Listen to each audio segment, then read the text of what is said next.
Hello guys, how are you doing? I hope you're doing great.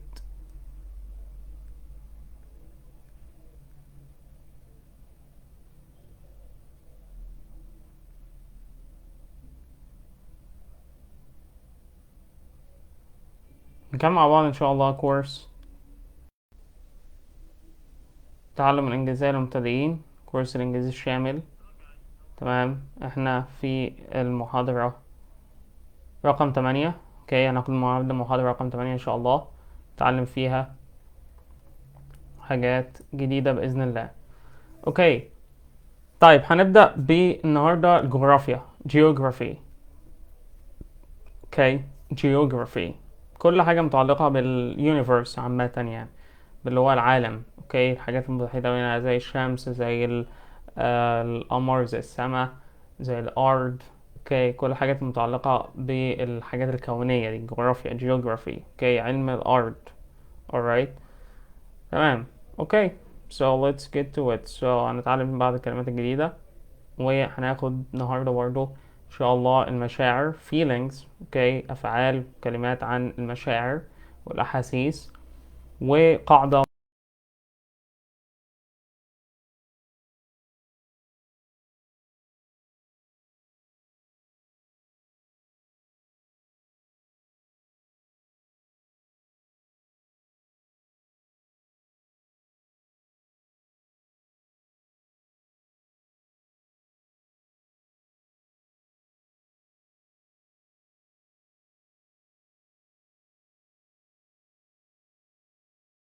في الوصف، عشان لو حابب ترجع لأي محاضرة فاتت قبل كده أو تبدأ الكورس من الأول خالص.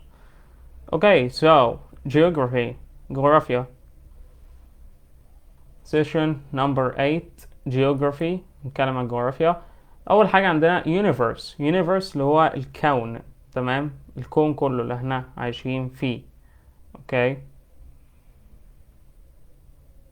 so some people think we're not alone in the universe. Some people think we're not alone in the universe. يعني بعض الناس بتعتقد ان احنا مش لوحدنا في الكون ده. تمام، ان طبعا الكون فيه مجرات تانية وكواكب تانية وهكذا، فبالتالي احنا مش لوحدينا.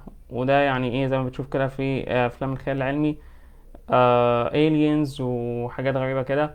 so we're not alone in the universe. تمام، ده بعض المعتقدات بتاعتهم. اوكي، تمام. عندك بعد كده alien اللي هو كائن فضائي. اوكي، زي ما بنشوف في الافلام alien، تسمع على طول ل aliens. right. اوكي، cool. so مثال: my friends believe in aliens but I know they're not real. Some friends of my friends believe in aliens but I know they're not real. يعني أصدقائي بيعتقدوا إن الaliens أو الكائنات الفضائية موجودة، ولكن أو بيؤمنوا بيها، ولكن أنا عارف إنها مش حقيقة. أوكي، أو مش حقيقية. It's not real. أوكي، طيب real مش real لو أنت مثلا في وصف. أوكي، يبقى ليها two pronunciations: real it's not real حقيقي. أوكي، والنقطة التانية اللي هو real. أوكي، تمام. طيب إيه كمان؟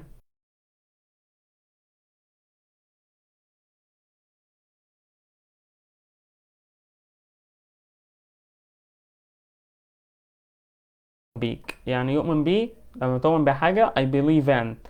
تمام، تاخد حرف الجر ان. يصدق حد believe بس. تمام، believe بس معناه يصدق، believe in معناه يؤمن بيه. Do you believe in magic؟ Do you believe in magic بتؤمن بالسحر. تمام. اوكي، galaxy اللي هي مجرة. اوكي، حاجة متعلقة بالكون. alright, so they say that galaxies have millions of planets. planet و galaxy اللي هي المجرة، planet اللي هو الكوكب زي كوكب الأرض. اوكي، planet earth اللي احنا عايشين عليه. so planet ده الكوكب.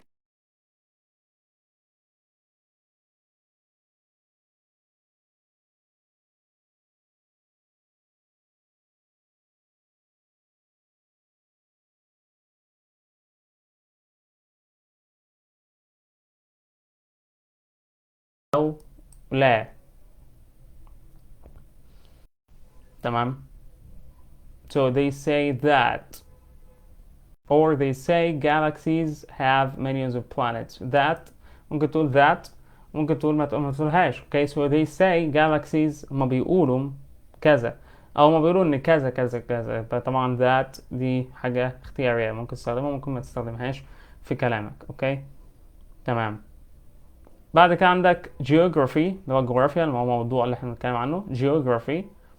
Geography was not my favorite school subject. Geography was not my favorite school subject. And that's true actually guys. I didn't like geography. ما حبيتش الجغرافيا صراحة في غير في تالتة ثانوي. اوكي الجغرافيا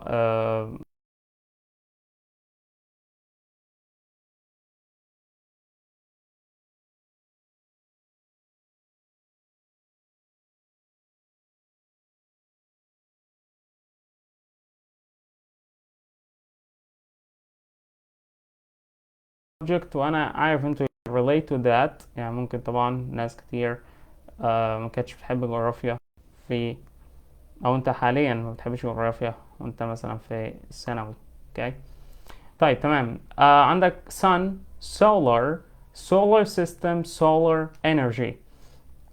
من sun شمس sun عارفينها كلها.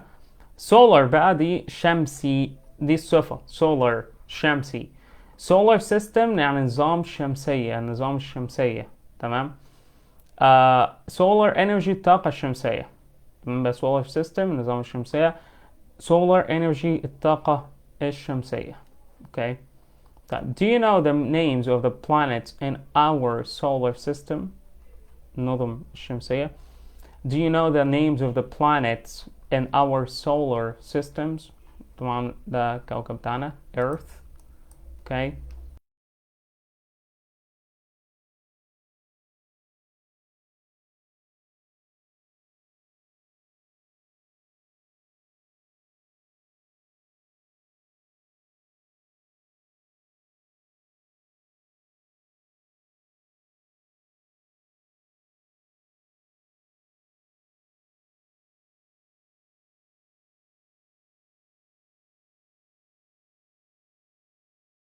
اللي هو المريخ. اوكي زي طبعا ايلون ماسك went to Mars. تمام قال في حياة على المريخ. Okay, so we're gonna go to Mars soon, guys. Okay, so NASA says Mars has two moons. NASA تمام وكالة ناسا العالمية بتقول إن المريخ ليه قمرين two moons. okay في قمر مش قمر واحد. alright so هنا يمكننا نقول NASA says that Mars has two moons، وقلنا على طول هنا ما استخدمناش that، ما قلنا says تقول ان. بهنا ممكن نقول برضو that NASA says that، حط that هنا Mars has two moons، او ما بنشلناها خالص ولا ما قلناهاش NASA says Mars has two moons. اوكي تمام يبقى لو جت فرق سواء استخدمنا that او لا. اوكي يبقى خلي بالك من المعلومة دي.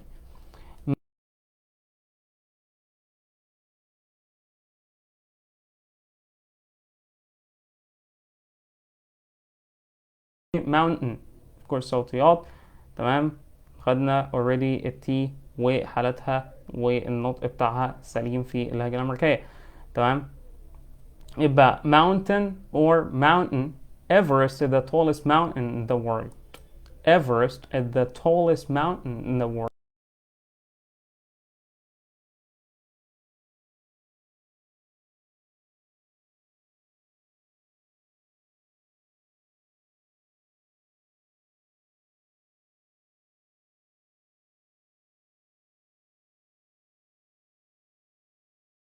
Mountain table mountain Mount Fuji Mount Fuji. Okay so Mount Everest ده ما قلنا ده Mount Everest جبل Everest. عاوز اقول بقى او mountain بقى، لو استخدمت mountain يبقى الاسم هيجي قبل mountain. تمام table mountain. لو استخدمت mount بتيجي قبل اسم الجبل. اوكي خلي بالك برضو من المعلومة دي mount و mountain.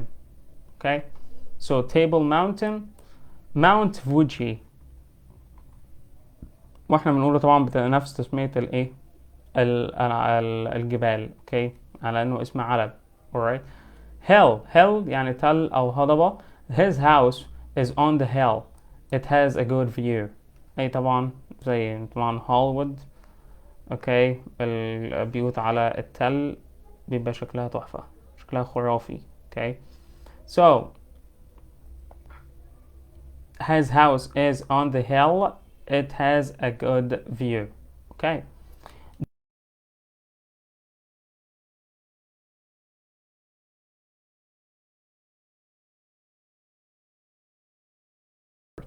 desert desert اللي هو الصحراء. a ship in the desert, strange but cool. a ship in the desert, strange but cool. سفينة في الصحراء، غريب strange أو weird، كلمة تانية برضو لأكثر استخداما من strange اللي هي weird.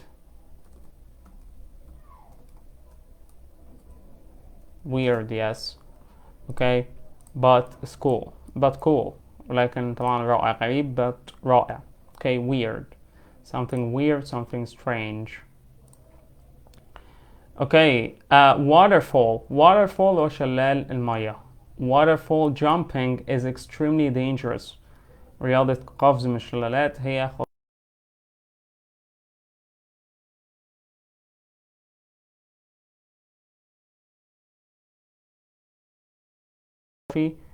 فلازم تركز عليها كتير جدا. اوكي.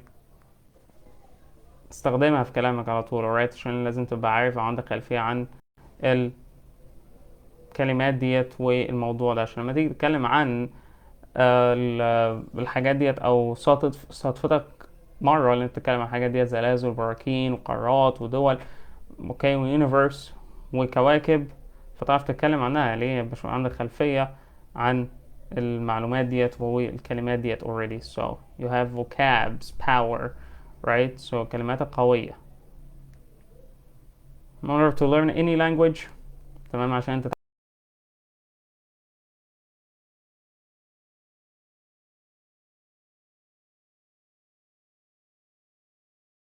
او تتقنها. okay. alright. so earthquake زلزال او هزة ارضية. buildings in Japan swing during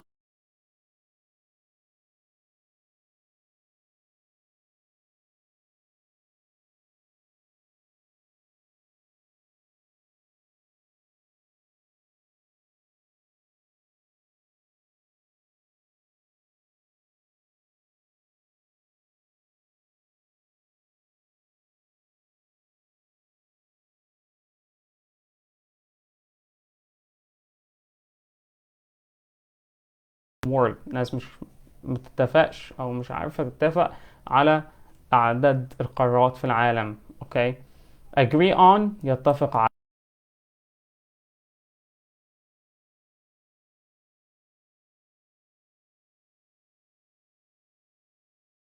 capital. alright. Cairo is the capital of Egypt. Cairo is the capital of Egypt. okay. القاهرة عاصمة مصر. so what's the capital of، لما تيجي تسأل عاصمة كذا ايه، so what is the capital of whatever, London. what is the capital of the United States. what is the capital of the United Arab Emirates، وهكذا.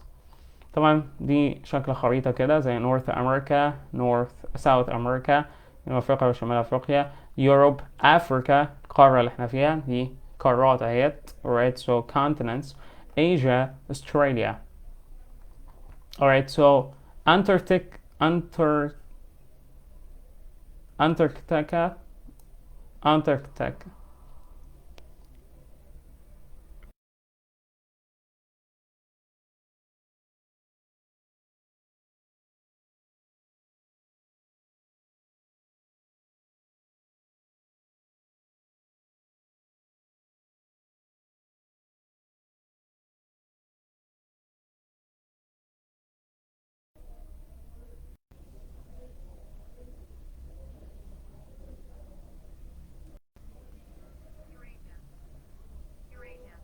Eurasia اللي هي أوراسيا، اوكي، جاي من روسيا ويوروب. يوروب وروسيا ضمناهم على بعض فاسمهم فسميناهم Eurasia. Eurasia.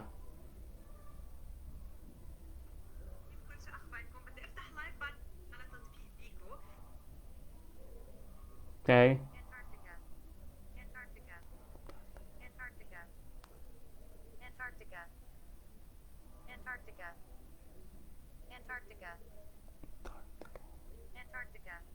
Antarctica. Antarctica. Antarctica. Antarctica. Antarctica اللي هي القارة القطبية. نضع كده Antarctica. Antarctica. Antarctica. Antarctica. Antarctica. Antarctica. Antarctica. Antarctica.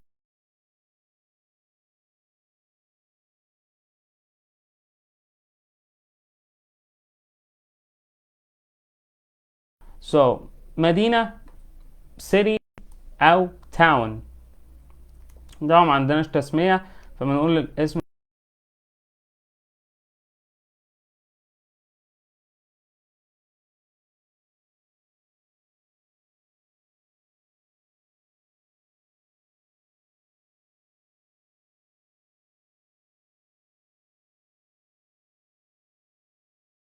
You can take the boy out of the village. ممكن تخرج الولد من القرية, but you can't take the village out of the boy. So you can take the boy out of the village, but you cannot take the village out of the boy. ممكن تخرج الولد من القرية ولكن لا يمكن إخراج القرية من الولد. You can take the boy out of Egypt, but you cannot take Egypt out of the boy. Can take فرق بين can و can't. تمام. في البرونسيشن بتاع American English ان can you can take the boy you can take the boy اما can't تمام بتطول الفاول شوية you can take Egypt وما بتنطقش طبعا التي اوكي وطبعا بتدخل على الكلمة بعدها alright so drop T هنا silent but you can take Egypt out of the boy تمام تنوين the Egypt كانت سهو في المونتاج the Egypt okay so no problem so the Egypt alright so you can take Egypt out of the boy so you can take the boy out of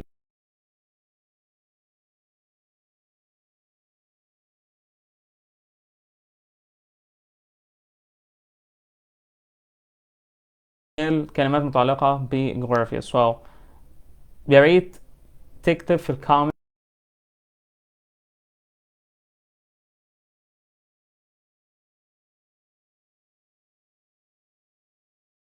هنا ايه ممارسة اوكي او interactive alright يعني لايف interactive شوية تفاعلي فخليك متفاعل مع السيشن عشان المعلومة تثبت في دماغك اوكي alright cool so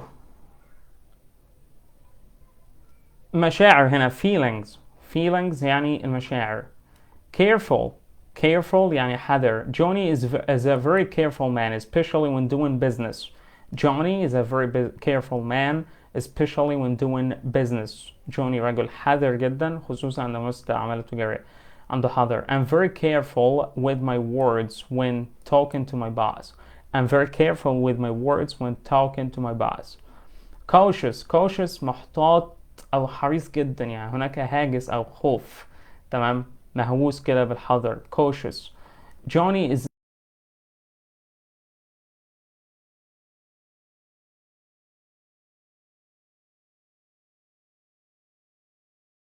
المعنى so I'm very cautious with my words when talking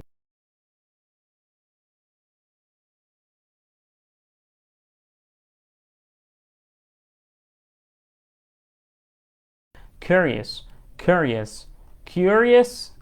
ده نطق بريتش curious ده النطق الأمريكان furious كده fast and furious so curious فضولي أو لديه فضول my son is always curious يعني ابني عنده فضول دايم تمام فضولي كصفة ولديه فضول هنا noun و adjective تمام I was curious to see her reaction to the gift تمام. يبقى كان عندي فضول لرؤية رد فعلها على الهدية. I was curious to see her reaction to the gift. Curiosity فضول، لا تمام، noun اهوت برضو من curious. okay. So curiosity killed the cat. الفضول قتل القطة. okay, so curiosity killed the cat.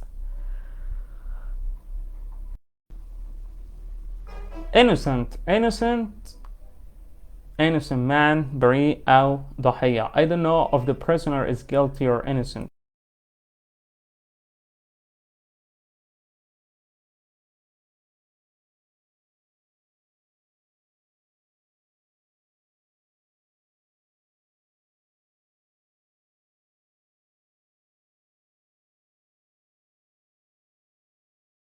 guilty. optimistic متفائل.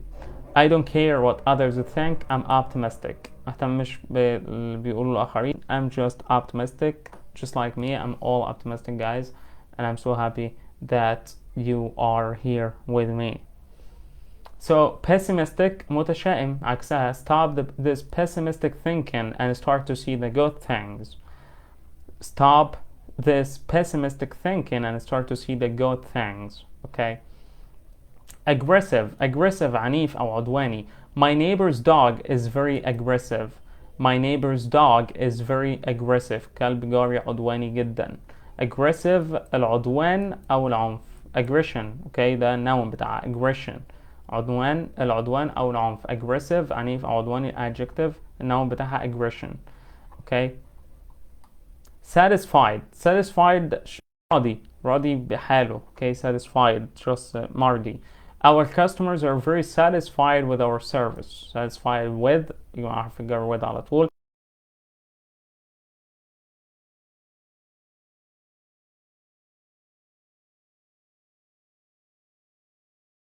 dissatisfied غير راضي بقى، ده ال opposite بتاعها. Can I see the manager? I'm very dissatisfied with the food. or unsatisfied برضو. I'm very dissatisfied with the food. أنا ممكن رأيت المدير. أنا مستاء جدا من الطعام. غير راضي جدا عن الطعام. Okay, arrogant متكبر أو مغرور. Are you arrogant or not? Arrogant. Be arrogant with arrogant people. Be arrogant with arrogant people. كن متكبر من المتكبرين. This is the only language they respect. دي اللغة الوحيدة اللي هم بيحترموها. تمام. Be arrogant with arrogant people. This is the only language they respect. Trump is one of the most arrogant people in the world. Trump is one of the most arrogant people in the world. Trump واحد من أكثر الناس تكبر في العالم. Okay.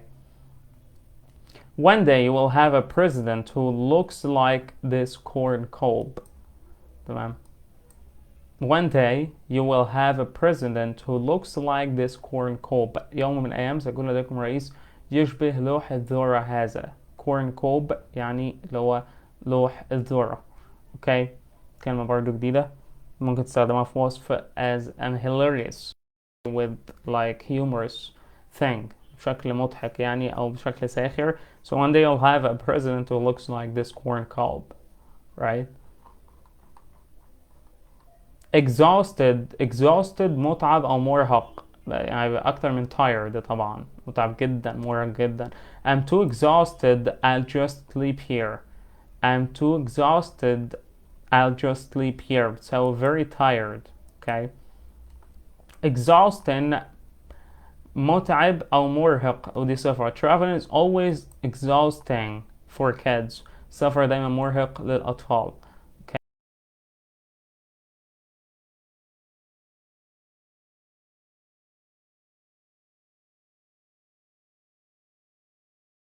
frustrated T وال R لما يجوا ورا بعض زي ما قلنا. R لما تيجي بعد T في تشاه sound. So frustrated تمام. خلي بالك من النطق. frustrated. Jim Carrey's frustrated face makes me laugh. Jim Carrey's frustrated face makes me laugh. دي طبعا الملكية يعني وجه جيم كاري الغاضب. frustrated محبط أو مستشيد غضب. makes me laugh بيضحكني. تمام. محبط أو مستشيد محبط أو مستشيد غضب. تمام. frustration noun بتاعها غضب عارم أو استشاط غضبا. تمام. frustration. my reaction to Jim Carrey's frustration. my reaction to Jim Carrey's frustration. awful. awful كلمة شائعة جدا، سيء أو شنيع. awful. man this food is awful. طعام سيء للغاية. people stop singing. please stop singing. you have an awful voice. please stop singing. you have an awful voice. تمام. awful extremely bad. okay يعني extremely bad. لازم عندك مرادفات كتير باللغة الإنجليزية. اوكي مش لازم تعرف الكلمة بالعربي بس، مش بالعربي فقط، لا اعرف ليها معنى تاني وتالت ورابع، مرادفات ليها نفس المعنى ونفس الكلمة عشان يبقى عندك vocabs كتير. اوكي ده اللي بيطور من الكلمات بسرعة. alright so awful عرفنا extremely bad. تمام. ليها معنى تاني ولا لأ؟ شوف. اوكي شوف الحاجات. bad terrible. awful means terrible. اوكي فظيع أو سيء برضو. اوكي horrible فظيع.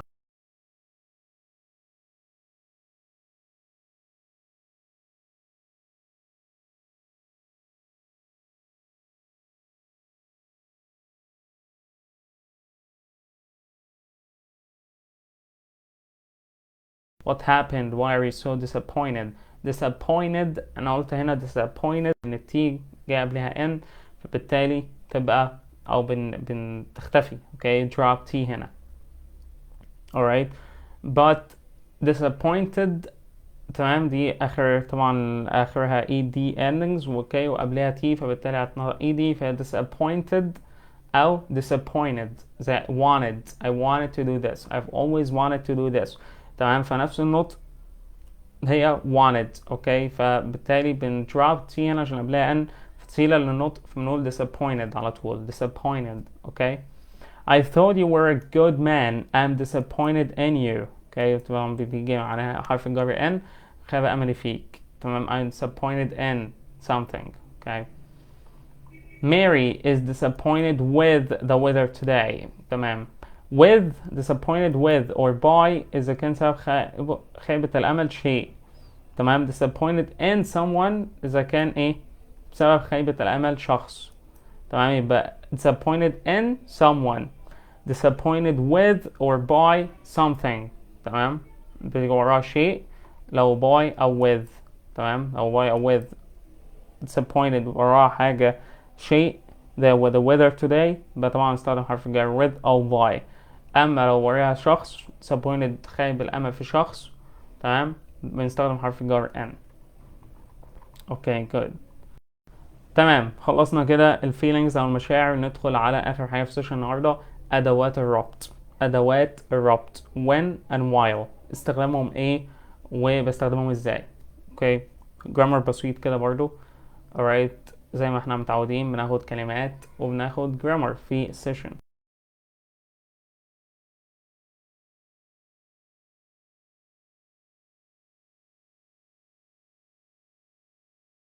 Mom was cooking when Missy dropped the dishes. تمام. when طبعا جت في النص، قبليها زمن المضارع أو الماضي بسيط، الماضي المستمر سوري، و dropped ماضي بسيط. اوكي Missy dropped the dishes ده ماضي بسيط. was cooking ده ماضي مستمر. تمام. أمي كانت تطبخ عندما أوقعت ميسي الأطباق. اوكي حدثين حصلوا في نفس الوقت. تمام. ما قطعوش بعض، بنستخدم هنا ساعتها when. تمام. حاجة حصلت بينما حاجة تانية بتحصل. تمام. so mom was cooking when Missy dropped the dishes. لا هنا حدث قطع حدث. اوكي when Missy was أو when Missy dropped the dishes mom was cooking. when Missy dropped the dishes mom was cooking. عندما أوقعت ميسي الأطباق أمي كانت بتطبخ. تمام. بحدثين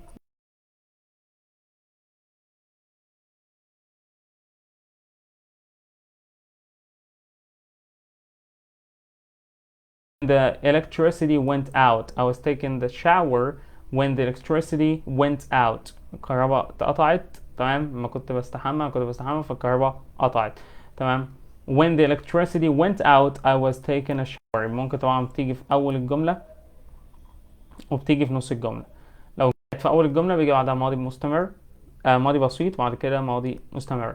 لو جت في نص الجملة يبقى قبليها، هي تيجي بعدها على طول already ماضي بسيط. اوكي، قبلها ماضي مستمر، بعدها ماضي بسيط. اوكي، يبقى خدناها في أول الجملة في نص الجملة. I was surfing the internet when I found your channel. I was surfing the internet when I found your channel. على طول بيجي بعدها ماضي بسيط. تصفح الانترنت عندما عثرت على قناتك. When I found your channel I was surfing the internet. When I found your channel، ما عثرت على قناتك، I was surfing the internet، كنت بتصفح الانترنت. تمام. لاحظ من الأمثلة السابقة بقى إن when دائما يأتي بعدها الحدث الطارئ. تمام، الحدث اللي هو اللي حصل فجأة. اوكي، وإذا جات في الأول نضع apostrophe بين الجملتين طبعا زي ما قلنا كده. يبقى هنا بيجي بعدها على طول الحدث الطارئ، تمام، اللي هو بيحصل على طول. تمام، اللي هو يعني mom was cooking، كنت بقى أمي كانت بتطبخ الدنيا تمام. when Missy dropped the dishes، ده أمر طارئ بقى وحدث طارئ. أمي وقعت أو ميسي وقعت الإيه الأطباق. when Missy dropped the dishes mom was cooking.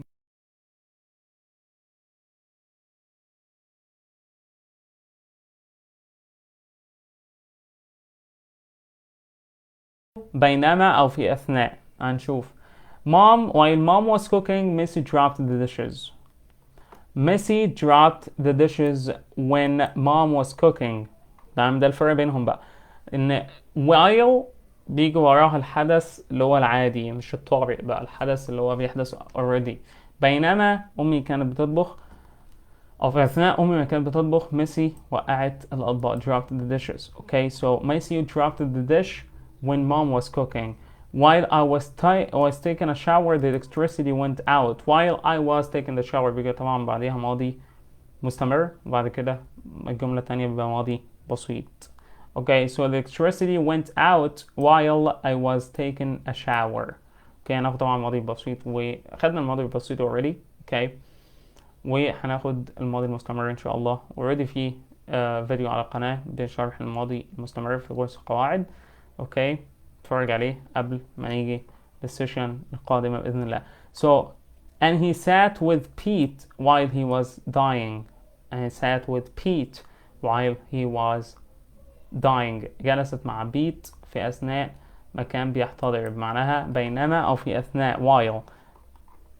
when عندما، تمام، when بيجي بعديها الحدث الطارئ. تمام، طبعا إذا جت في أول نضع بين الجملتين apostrophe. while بيجي بعديها أو لا يأتي بعدها الحدث الطارئ بقى، مبيجيش بعدها حدث طارئ وعادي، حدث بيحصل عادي. was cooking، كنت بعمل حاجة، بينما كنت بعمل حاجة تانية حصلت. اوكي، يبقى هنا when تربط بين حدثين. اوكي، الحدث اللي بيجي بعديها هو الحدث اللي هو قطع الحدث الاولاني. يبقى mom was cooking when Missy dropped the dishes، ده الحدث الطارئ اللي هو انهى او يعني قطع الحدث الاولاني اللي كان بيحصل. اوكي، اما while بيجي بعدها الحدث اللي هو عادي بيحصل طبيعي، حدثين اوكي ما بيقطعوش بعض. while mom was cooking Missy dropped the dishes، في اثناء ما كانت امي تطبخ ميسي اوقعت الطبق. ما بيجيش بعدها الحدث الطارئ. اوكي، طيب كويك تاب. لا يوجد اي قيود او زمن معين ياتي بعد when او while. ما فيش قيود ولا حاجه، زي ما بقول لك هو بيجي طبعا معظمها او معظم الامثله شفتها زي ما انت قلت بيجي وراها الماضي المستمر، بعد كده الماضي البسيط while. when بيجي بعدها الماضي البسيط بعد كده الماضي المستمر، ولكن برضه ما فيش زمن معين، ممكن يجي بعدها اي زمن. اوكي، ما فيش اي قيود او زمن معين بياتي بعد when او while. وهي ادوات ربط تربط بين اي زمنين طالما ان المعنى جمله صحيح، هي بتربط باي زمنين فعلا. تمام، when he slips up we will be ready. when he slips up we will be ready، عندما يخطئ سوف نكون جاهزين. slips up يخطئ slip. alright, so when he slips up we will be ready. بيجي بعدها مضارع اهوت، مضارع بسيط، بعد كده مستقبل we will be ready. so when he was riding in his car، طبعا كان يستقل سيارته when he was riding in his car، بجد زمن ده مضارع او ماضي مستمر. تمام. فهنا طالما الجملة معانا جملة صحيح يبقى هنا ما بيربطوش أي زمن، مش لازم يبقى وراها ماضي بسيط ولا ماضي مستمر ولا كذا. أوكي. she hums when she cooks. she hums تدندن، تمام، عندما تطهو. when she cooks hums يعني يدندن. تمام.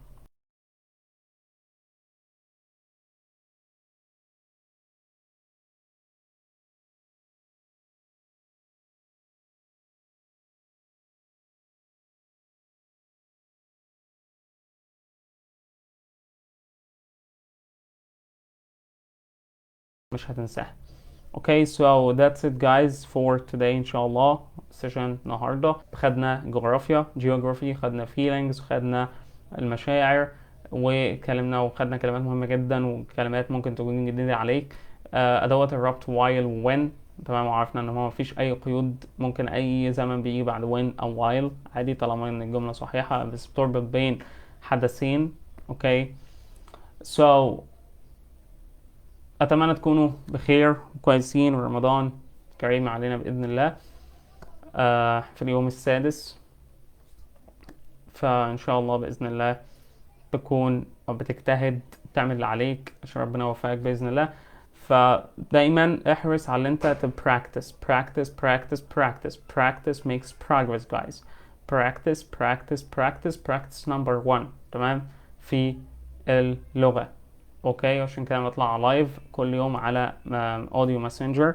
alright, my audio room on the page here على الصفحة هنا عشان نتكلم انجليزي ونمارس واديك فرصة انت تتكلم وتعبر عن نفسك بالانجلش، حتى لو بترتكب اخطاء مفيش اي مشكلة، بس حاول وجرب وعافر وغلط عشان تتعلم من اخطائك. اوكي. فانت لازم تمارس على طول، ده رول نمبر 1. لازم تمارس، لازم اللي انت بتاخده واللي انت او الانبوت اللي انت بتاخدها دي listening والفوكابز والريدنج والحاجات اللي انت بتشوفها دي كلها واللي انت بتاخدها دي كلها، دي كلها input. لازم بقى الاوتبوت بتاعتها السبيكينج والرايتنج، تمام، الكلام والكتابة. اوكي. فلازم تتكلم الحاجات اللي انت بتتعلمها ديت وعشان تنساهاش، لازم عشان تفضل في دماغك على طول. فدي اللغة لازم تستخدمها على طول ولازم تمارسها على طول عشان ما تنساهاش. Okay guys, so I hope everybody is doing great. Thank you so much guys. I love you all. See you next time.